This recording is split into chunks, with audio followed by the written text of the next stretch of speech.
نشوف السؤال ده مع بعضينا. مايكروكيفالي كان بي ديو تو، وحاطط ايه؟ الداندي ووكر سيندروم، كونجينيتال روبيلا سيندروم، ارنولد كياري مالفورميشن اللي هي وايت فورامين ماجنم، والبرين ستيم بيبقى ايه محشور ايه فيها، الهيدروكيفالس وكونجينيتال توكسوبلازموسيس. الحقيقه من الويل نون الحقيقه هي الكونجينيتال روبيلا سيندروم، دي مشهور معاها جدا ايه موضوع المايكروكيفالي تيبيكال، يعني معاها يوم ما اذكر مايكروكيفالي دائما ايه افتكر كونجينيتال روبيلا سيندروم اللي بقى معاها المايكروكيفالي وهارت ديزيز وبيتيكي واي ابنورماليتيز كاتاراكت جلوكوما، كل دي ايه في النيونيت ايه ممكن تحصل. وده السبب ليه الام ام ار بقى اوبليجاتوري عشان نمنع حاجه زي كده الكونجينيتال ايه روبيلا سيندروم.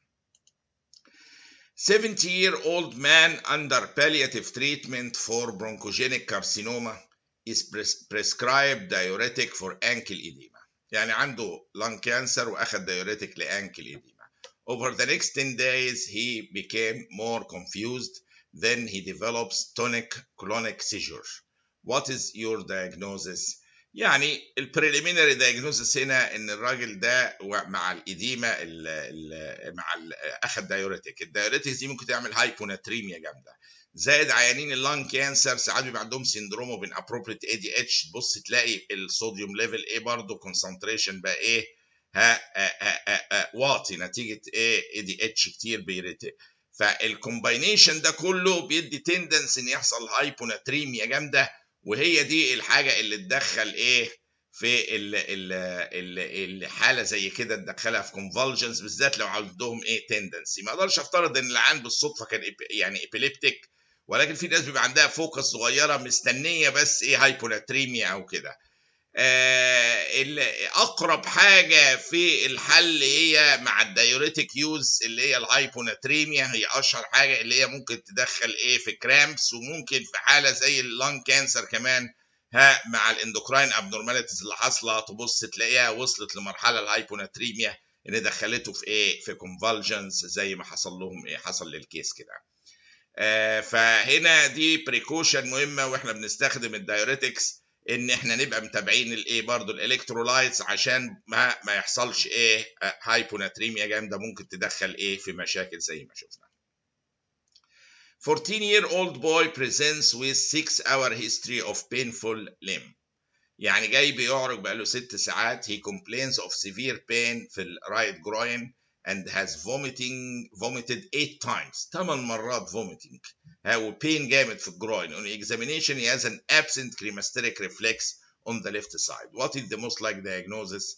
هو مجرد ما بيقول absent cremasteric reflex مخ بيروح على طول على تورشن testicular torsion دي اللي هي نمبر بي. يعني انسوا كل حاجه تانية. absent ده very relatively very specific لدرجه عاليه جدا للايه testicular torsion الابسنت كريماستريك ايه ريفلكس. فهو طفل في السن ده 14 سنه، في السن اللي هو كومن فيه بيحصل تستيكولار تورشن وفيري بينفول بيبقى وبيعمل ريفلكس فوميتنج جامد جدا، ومعاه ابسنت ايه كريماستريك ريفلكس اللي هو التستيكولار تورشن. وهنا اهوت لما نيجي نشوف زي ما بقول لكم الابسنس اوف الكريماستريك ريفلكس is considered to be diagnostic for testicular torsion. هو فكرته ايه كريماستريك ريفلكس ده؟ superficial reflex found في الهيومن males that is elicited when the inner part of the thigh is stroked زي الايه الرسمه كده. stroking للسكين causes cremasteric muscle to contract and pull up the ipsilateral testis زي الرسمه دي بالظبط towards الانجوينال كانال. فهو اي هنا اهوت ايه تاتش هنا اهوت كده تبص تلاقي الكريماستريك ماسل ايه كونتراكتنج في الناحيه دي. يوم ما تختفي دي تمشي قوي مع الدايجنوزس بتاع مع البين مع الفوميتنج، دي تيبيكال ايه تستيكولار ايه تورشن. والحقيقه الابسنس زي ما بقولنا ده شبه دايجنوستيك ايه لموضوع التستيكولار تورشن انه يبقى ابسنت الكريماستريك ريفلكس.